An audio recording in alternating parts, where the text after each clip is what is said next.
Aden, dan WTBH. Nih, yang utamanya itu ada DT, gamma ray, Aden, KFD, dan WTBH. Ini nih. Kalau belum ada harus import dulu. BT ini yang saya lagi. DNR, gamma ray, high density, high resolution, high resistivity,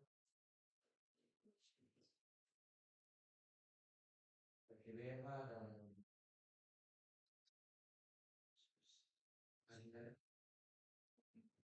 ada Di shift saya sekarang cuma 9 kalau nggak ada DT-nya.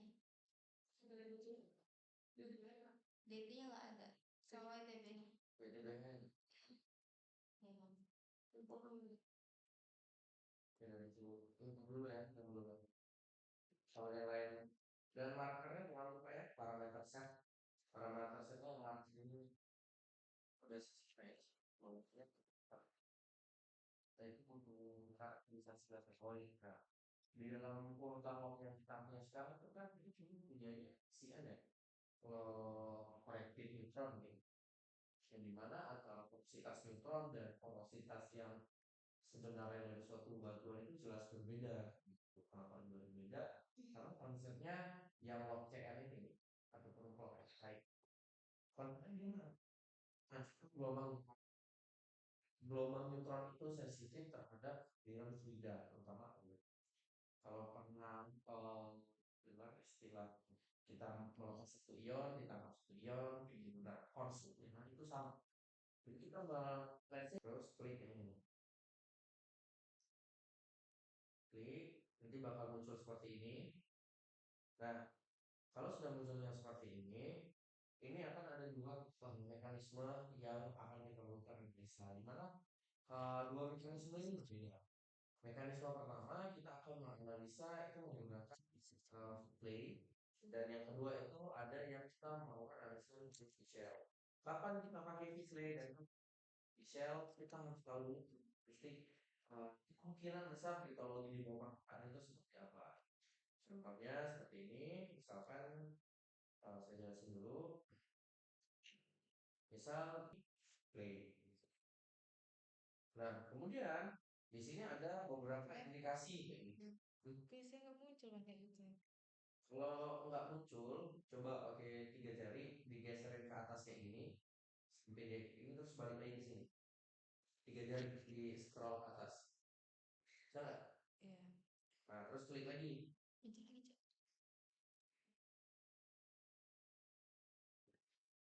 Cuma bisa loh. Tidak. Hmm.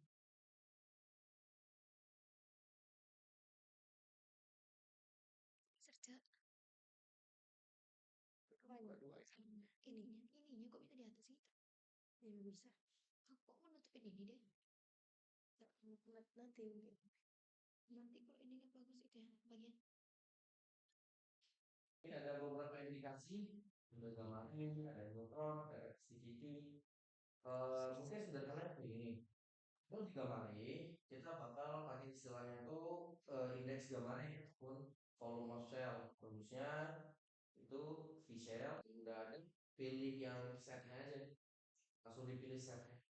Kan misalnya kayak ini sesuai ini set. Ada dua kan, kayak gini ya, ada tiga kan. Ya udah pilih aja nih. VCL klik dua kali, diklik sekali, terus di close. Itu gamma ray. Berarti tadi itu SW-nya ikut bang? Yang tadi. Itu nanti ya itu tadi contohnya aja. Oh jadi enggak? Enggak. Nah, pilih aja yang VCL, terus di close. Nah, kalau udah, kita kan di sini punya interval ya. Istilahnya tuh kita punya batasan-batasan, di mana batasan-batasan itu belum marker. Kita pengen ngambil batasan-batasan ini, kita fokusnya ke target-target kita aja gitu. Caranya klik load atau set parameter. Kemudian dari current tag yang di bawah ini dipilih, terus pilih all zone guides. Kalau sudah, pilih yang marker. Kemudian pilih load from database. Bang, kok aku nggak ada markernya bang? Kalau nggak ada marker, kalian buat apa di sini? Sumur satu kah atau apa? Sumur 19A. Berarti itu. Kalau udah, diklik yes. Load from database jangan lupa baru klik yes. Jadi load atau sekolah dulu, pilih, terus pilih yang load from database. Klik yes. Nah, ini kalian di sini masih ada minimum play volume itu dihapusin. Play volume dihapusin. Play volume mix itu dihapusin. Jadi yang punya cuma output itu cukup play dari gambarnya aja. Kalau sudah, run.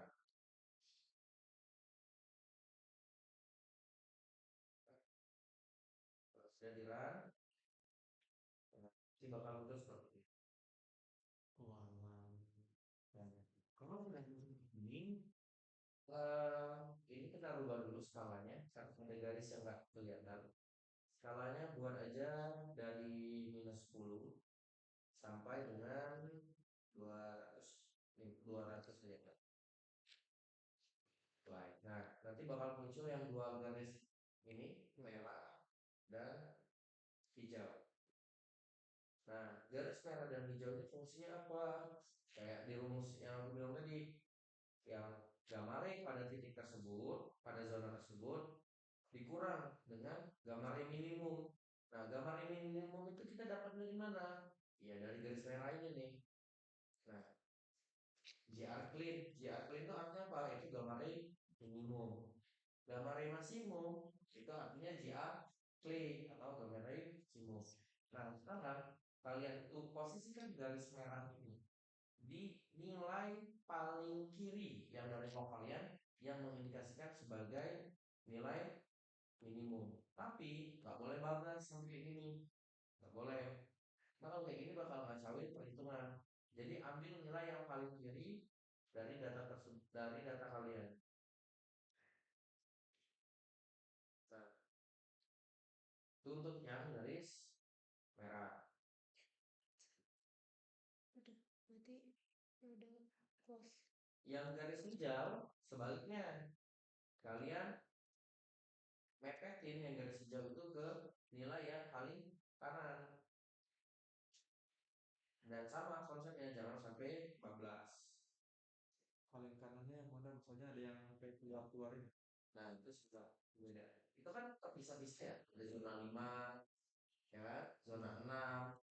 Di masing-masing zona itu beda-beda nilainya. Makanya fungsi tadi kita ambil yang nilai markernya tadi. Jadi kita posisikan itu sesuai dengan zona-zona yang ada aja. Yang 5 nih misalkan. Yang 5 itu dari rentangnya segini. Nah, kalau misalnya kayak kasusnya kamu tadi kan nomor 10 gitu kan? Yang nomor 10 rentang nilainya coba diperbesar lagi, misalkan jadiin 250 like. Wah, ternyata di sini ada anomali nih. Dia nilainya spike ternyata tajam-tajam. Ya udah, nilai merahnya sisi sebelah sini, nilai minimumnya, nilai maksimumnya di ujung yang sebelah sini. Oh, berarti itu bisa digeser per zona gitu ya? Betul. Kita melakukan perzonaan kenapa? Karena bukan berarti dari atas sampai bawah sini saya sentuh semua.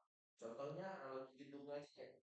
Lantai 3 ini punya geofisika sama geologi. Orang-orang arsitektur juga beda. Secara fakultasnya beda kan? Karakternya beda nggak? Beda. Sabar ya. Itu analogisnya. Ya udah, silakan dilakuin di masing-masing zonasi. Berarti tiap zonanya di batasannya. Betul. Kita lakukan batasnya di masing-masing zona.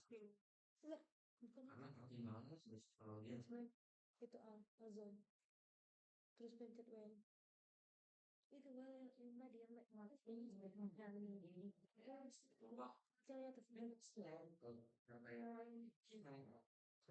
atas kecenderungannya zona mungkin mana yang minimal sudah berdilat.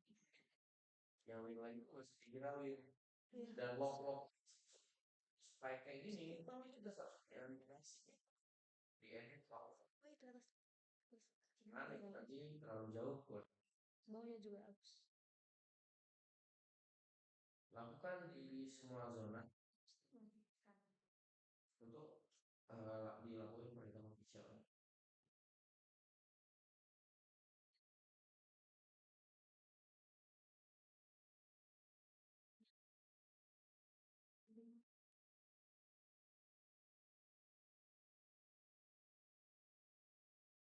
Terus misalnya udah, kita dalam Belum bang, belum bang. Alright.